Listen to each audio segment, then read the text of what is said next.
অর্থনীতি যদি ঠিকমতো ফাংশন না করে যে কোনো সরকারের পতন ঘটে যাওয়াটা খুব বেশি মাত্রায় স্বাভাবিক। সংস্কার এবং ইলেকশন দুইটা একই সাথেই চলা পসিবল। এটা শুধুমাত্র ছাত্রদের আন্দোলন ছিল না।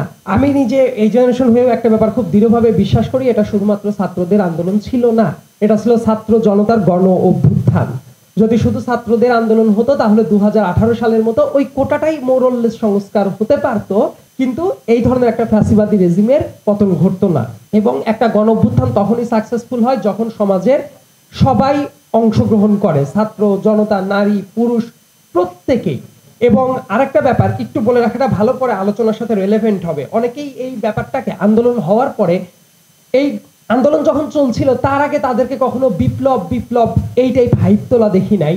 5 আগস্টের পরের থেকেই হঠাৎ করেই মনে হচ্ছে কিছু কিছু তাত্ত্বিক, আমি নাম বলছি না, যে জোর করে এটাকে বিপ্লব বানানোর চেষ্টা করছে, কিন্তু এটা কোনো অবস্থাতেই বিপ্লব ছিল না, এটা ছিল গণ অভ্যুত্থান।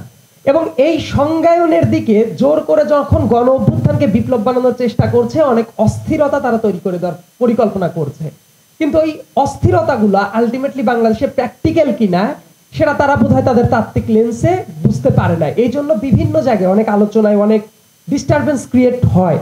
যখন বিভিন্ন মানুষের সাথে আমি কথা বলেছি, বিভিন্ন প্র্যাকটিক্যাল সমস্যাগুলো আমি দেখতে গিয়েছি, তখন মনে হয়েছে তাদের ভেতরে একটা অ্যাসপিরেশন আছে ইলেকশনের। এবং সংস্কারের আলাপটাকে আমজনতার আলাপে আমরা কেন বানাতে পারি নাই, এটা সম্ভবত প্রত্যেকেরই একটা কালেকটিভ ব্যর্থতা হতে পারে। কিন্তু এই জায়গায় কয়েকটা বাস্তবতা মাথায় রাখা জরুরি। আমি দীর্ঘ 7-8 বছর ধরে যেহেতু এক নাগারে মাটি কামড়ে পড়েছিলাম শেখ হাসিনা এই রেজিমের বিরুদ্ধে, আমার একটা অনুমান ছিল যেটা এই গণ অভ্যুত্থানে যদি শেখ হাসিনার পতন নাও ঘটে, 2024 সালের এই ইলেকশন যখন হয়ে গেল, তারপরে শেখ হাসিনা একটা জায়গায় কলাপস করতে পারতো শ্রীলঙ্কার মতো করে 2026 সালের দিকে। এবং তৃতীয় বিশ্বের একটা দেশের রাজনীতি নিয়ে আমরা যতই কথা বলি, আমার পার্সোনাল আন্ডারস্ট্যান্ডিংটা হলো অর্থনীতিটা রাজনীতির নিয়ন্ত্রণ এই জায়গাতে। এবং অর্থনীতি যদি ঠিকমতো ফাংশন না করে যে কোনো সরকারের পতন ঘটে যাওয়াটা খুব বেশি মাত্রায় স্বাভাবিক। ইনফ্যাক্ট হাসিনার যে সরকারটা পড়ে গেল, এটা কয়েক বছর আগের তুলনায় এই টাইমে কিন্তু দুর্বল অবস্থা ছিল তাদের দলের ভেতরে। দুর্বল অবস্থার পার্টিকুলার কয়েকটা কারণ আছে। এই ইলেকশনের আগে অনেকে অনেক কথা বলতে পারে, শেখ হাসিনার সবচেয়ে বড় ব্যর্থতার জায়গাটা কোথায় ছিল এই ডিসেম্বরের আগে। তারা দেশের পলিটিক্যাল দল যেটা ছিল বিএনপি এবং অন্যান্য দল যেগুলো ছিল, মোটা দাগে যেহেতু বড় দল বিএনপি ছিল, বিএনপিকে তারা ভাঙতে পারে নাই। এইটা ছিল শেখ হাসিনার সবচেয়ে বড় ব্যর্থতা। এবং দেখবেন বর্তমানে যেগুলো পলাতক লীগ আছে, দুঃখিত শব্দটা এভাবে ব্যবহার করার জন্য, কিন্তু এর চেয়ে ভালো শব্দ ব্যবহার করা উচিত না, কারণ তারা তো দেশের বাইরে পলাতক থেকে নিয়মিত হুমকি ধামকি দিয়ে যায়। সেই পলাতক লীগের কিন্তু কিছু এক্স মিনিস্টার তারাও কিন্তু এটা বলছে যে বিএনপিকে তারা ভাঙতে পারে নাই। এবং বিএনপি ওই ক্রাইসিস মুহূর্তে গিয়েও তাদের কাছে ভাঙা যায় নাই। আমার কাছে মনে হয় এই দৃঢ়তাটা তারা দেখানোর কারণে আওয়ামী লীগ সরকার যেভাবে মনে করেছিল অনেক শক্তিশালী দল গঠন করতে পারবে তাদের ডামি প্রার্থীদের দিয়ে, উপরন্তু তারা অনেক দুর্বল সরকার হয়ে যায়। তারপরে আলোচনায় যেটা আসাটা জরুরি, যে ইলেকশন আর সংস্কার এই দুইটা ব্যাপার কি বিপরীত ধর্মী কিনা। অনেকের আলোচনা শুনলে আমার কাছে মনে হয় এই দুইটা ব্যাপার বোধহয় যে দুই মেরুর ঘটনা, কিন্তু আমার ব্যক্তিগত মতামত হলো এই দুইটাকে আমি বিপরীত ধর্মী মনে করি না, এই দুইটা প্যারালালি চলতে পারে। সংস্কার এবং ইলেকশন দুইটা একই সাথেই চলা পসিবল। আমি সংস্কারের খুব বেশি মাত্রায় সমর্থক, কিন্তু সেটার প্র্যাকটিক্যালিটি যদি আমি দেখতে যাই, এই সরকার তো 6 মাস পার করলো। এই সরকার আমাদেরই সরকার, আমরা এই সরকারটাকে ওন করি, এই সরকারের সফল হওয়াটা অত্যন্ত জরুরি। কিন্তু এই 6 মাসে যেসব জায়গায় খুবই বেসিক সংস্কার দরকার ছিল সেগুলো কি হয়েছে? অনেকেই বলতেই পারে না, কমিশনের রিপোর্ট মাত্র জমা হয়েছে, বিভিন্ন ইস্যু হতে পারে, কিন্তু পার্টিকুলার কিছু যদি কথা বলা হয়, যেমন বিজনেসের হিসাব, যেটা আমি একটু আগেই বলছিলাম, ফরেন ডিরেক্ট ইনভেস্টমেন্ট এটা আসবে না।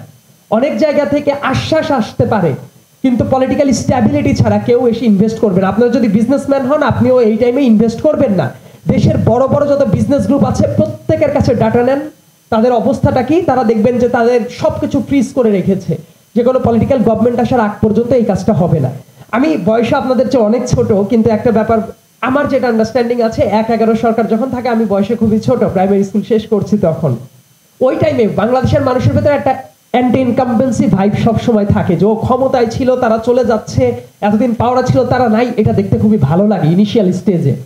তো ওই 18 টাকা কেজির চাল যখন ফখরুদ্দিনের সময় 1 লাফে 42 টাকা হয়ে গেল, পরের দিন থেকেই ওই সরকার যে অজনপ্রিয় হয়ে গেল, আজ অবধি 1-11 একটা নেগেটিভ টার্ম, ওই জায়গা থেকে কিন্তু আর বের হতে পারে নাই।